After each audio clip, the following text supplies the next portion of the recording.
Hey guys, this is Jason, Ham Radio 2.0. This is episode 103. And this is the WRTC forum given by Tim Duffy, K3LR, at the 2017 Hamcom Hamfest, which is the ARRL West Gulf Division Convention. And it starts right now.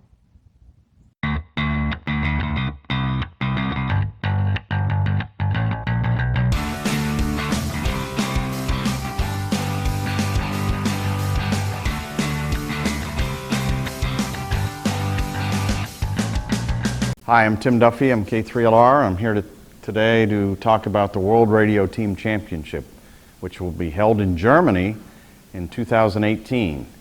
And very excited to make this presentation today because I will be participating in Germany, as well as I am one of the ambassadors here in the United States to help with fundraising for WRTC 2018.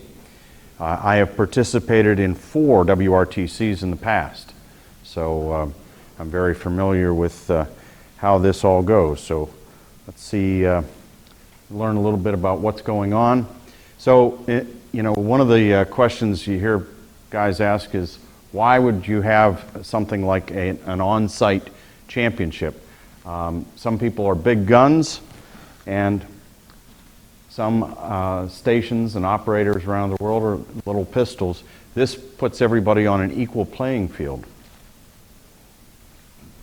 So the whole premise of WRTC is to have a number of stations that are very well matched, so that the station part of WRTC is equal. The playing field is absolutely equal amongst all the competitors.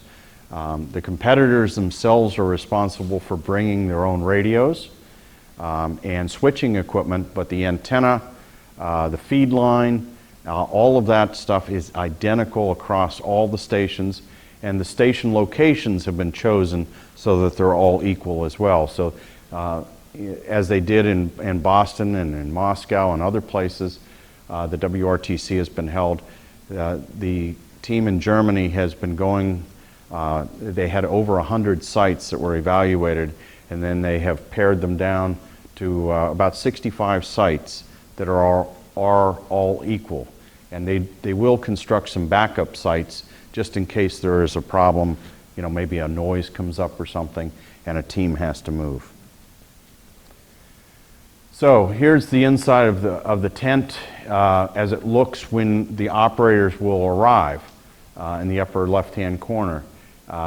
There will be 2 operators, so there is qualifying to become a team captain, and then you pick your other operator. There is an on-site referee the entire time that is listening to both stations, left ear and right ear, and so the German WRTC 2018 team has chosen the spider beam, so that's in the lower left-hand portion, and then there's a tent provided, and everybody will be using exactly 100 watts, and there's a little watt meter that goes on the output of both radios to make sure that it is 100 watts. So a little closer view of the spider beam. The spider beam also has a rotary dipole for 40 meters. So there's one feed line coming down for 20, 15, and 10. A second feed line coming down for the 40-meter antenna, so it's a rotary dipole, and then there is a 80-meter dipole as well. So there's 3 total feed lines. Most all of the competitors will use a triplexer on the spider beam, so that you have access to 20, 15, and 10 by both stations. So you can actually run 20 and 15 at the same time. The Yaesu is one of the key prime sponsors, and so they have donated the rotors. The spider beam is made in Germany, so that makes that very convenient.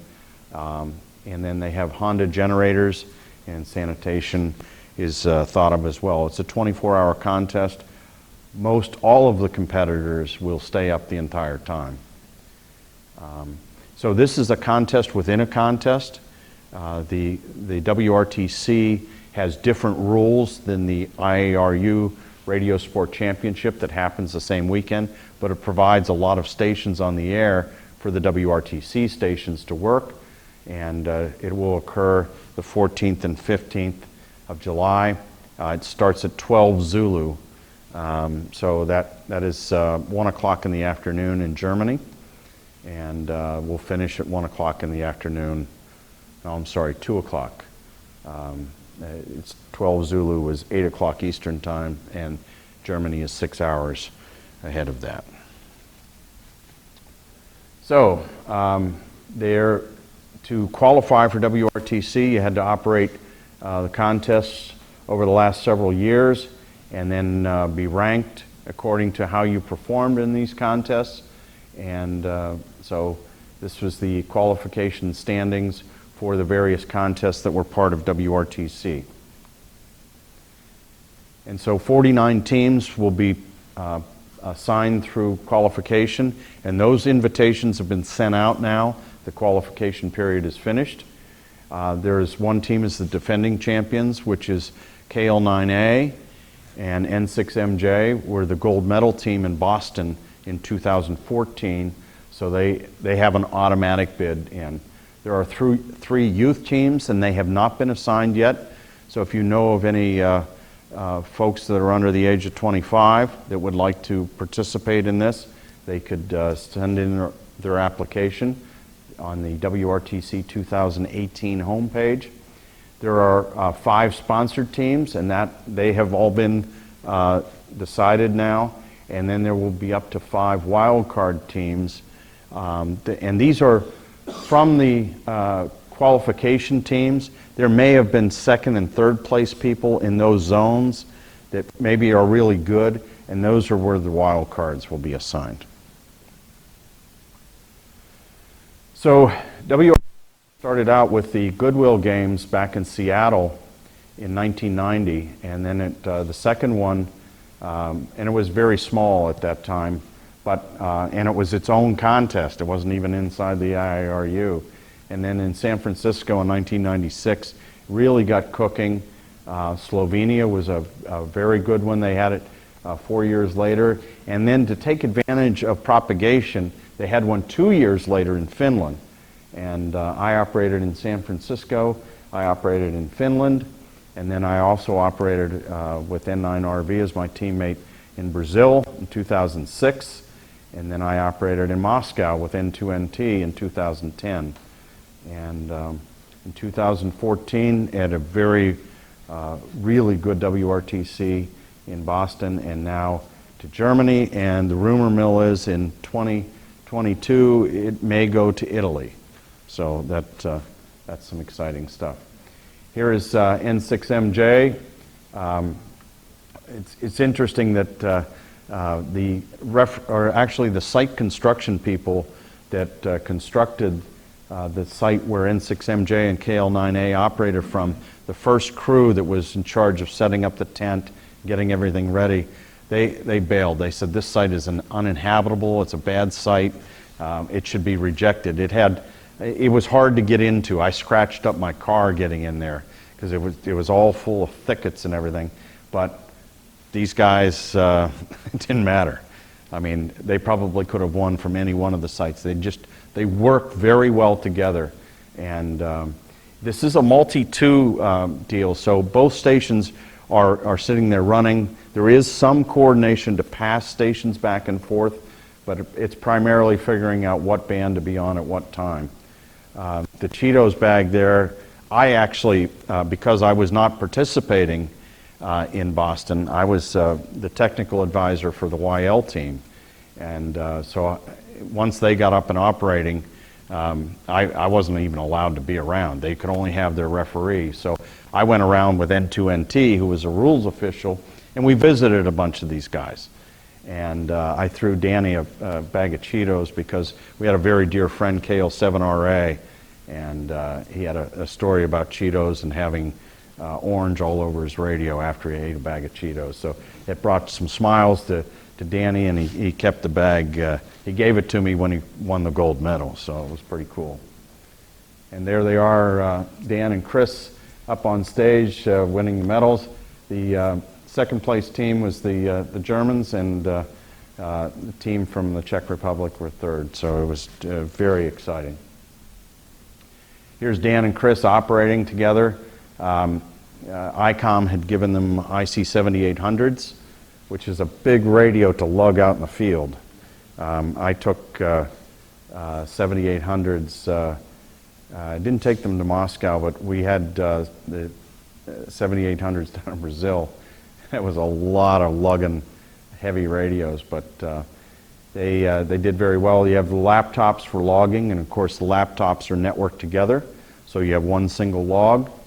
And you can see, I mean, it's a temporary station. You're out in the field, you have the tent there, whatever the weather is, it is, and you have to kind of deal with it. They have an audio box that allows the referee, who is off his post, and actually the referee here was the chairman of the Moscow WRTC, which was 4 years earlier, and that was done on purpose, you know, because the Russians won in Russia. So these guys were favored from the start, and they finished strong. Very proud that both these guys got to know each other and operate a K3LR before they went on to WRTC. But they have an audio box that the referee can listen to both of them, and also that there's a recording of the entire event. So every team had to turn in a stick at the end with the recording from the left radio and the right radio. So if there was any question, or you know, is there any fun business or any of this stuff going on, you could actually hear what happened. And those recordings have come in very helpful in the past. So these guys didn't, you know, they went right through. They have very, very good ears. They listen well. So they, you know, their error rate is exceeding, and they're really good operators. Chris's dad is a ham, and also, or was a ham. He's a silent key now, KL7FH, and Danny's father's a ham too. Danny, I think, is 36 years old, and he's already a member of QCWA. We call them the kids, but they're starting to get old. So a lot of WRTC is logistics, and I have a lot of tower and you know, warehousing all this stuff, and of course that takes money to do this stuff. WRTC is also station engineering. We talked through some of the boxes. This was actually the YL team, and I helped hook it up, so I'm responsible for some of the mess. But it's a one-day contest. Once you get it up and working, you just leave it alone. It doesn't have to be pretty, even for the YLs, you know. And so here they're actually testing the spider beam. They've had several test runs over there during IARU contests in 2015 and 16, and they'll be running some tests this year, also in 2017, with some of the sites and logistics. You can see here putting together the spider beam. It's going to take about 300 volunteers to pull off WRTC. And so I didn't put this slide deck together, but I guess I could have. You know, the YL team was Sandy, DL1QQ, and Irina, DL8DYL. And here's Emily, P43E, was a visitor. But Sandy did not qualify because she was a YL. She actually won the Europe #2 region, and she beat some guys to get into it.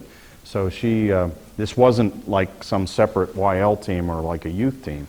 She actually finished high enough to be a team leader. So that's the first time that's happened, that there was a YL as part of it. So this was in Boston. At the end, here's Tina, S50A. Tina was the coordinator of the WRTC in Slovenia. And there's KU1CW in the background, and E77DX, and some guys I don't know. There's DK9IP, and Irina and Sandy and I. So it was a fun time. Lots of friendship at WRTC. And everybody's invited, even if you're not an operator. There's a whole bunch of people that show up just because it's a fun event to be at for a whole week. And so this is the organizing committee. They have a very strong group of leaders, and they've been doing quite well. DL1MGB was in the U.S. for Visalia and for Dayton. Sorry he could not be here today, but he is the project lead, and then they have divided up into the various areas that need to be taken care of to pull this all off. It is a strong group. They understand it. They were part of Boston and other WRTCs, so they know what needs to be done. This is the ambassador list. These are the folks that are traveling around like I'm doing today, explaining what WRTC is all about, and we're also encouraging donations. And so I am part of the North American team in the 3rd Call District, and now I'm a token here in the 5th District because there is not an advisor ambassador down here. So here's the location of where WRTC will be held. It's actually in the former East Germany, which is, it's very nice there, and you can see that it's just south of Berlin. And so in a couple of weeks, actually N6MJ and KL9A will be operating from Leipzig.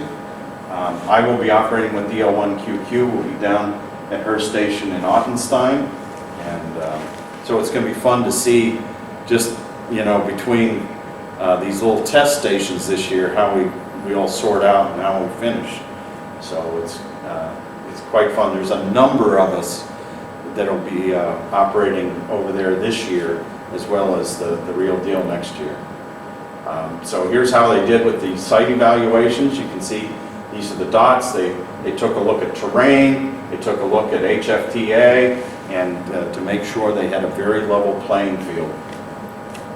And a lot of the test site evaluations, this is a hard job to do, to make sure that you get it so that everybody is playing under the similar conditions. That wasn't always the case. When I was in Brazil, the station that I got, it had a 300-foot hill going back to the U.S. And they felt bad for us after the contest because, I mean, we had a very difficult time working in the United States. They took us out for a nice dinner. It was that was before they really got into this equal playing field, equal QTHs. So there's lots of tourist attractions to see around, so there'll be some tours, things to do. They have special event stations that are currently on the air, and they even have little awards for these things. So they have very nice QSL cards. This is the WWQR award for working qualifying regions. And all these details are up on the WRTC 2018 website. There is a very, very, very good movie on 2014. It was done by 9B1YC, James. And James has been on a lot of D-expeditions and has done videos there, but this is one of his best works. And so if you just Google WRTC 2014, you'll see it. There is the link to it. And of course, this slide deck is on the WRTC 2018 website as well. But it's worth watching that. It's a very, very cool video that encompasses everything that happened in Boston. It's professionally done. There's also, there was a book written about the 2014 WRTC. It was written by Jim George, N3BB. And actually, this photo is of the YL tent.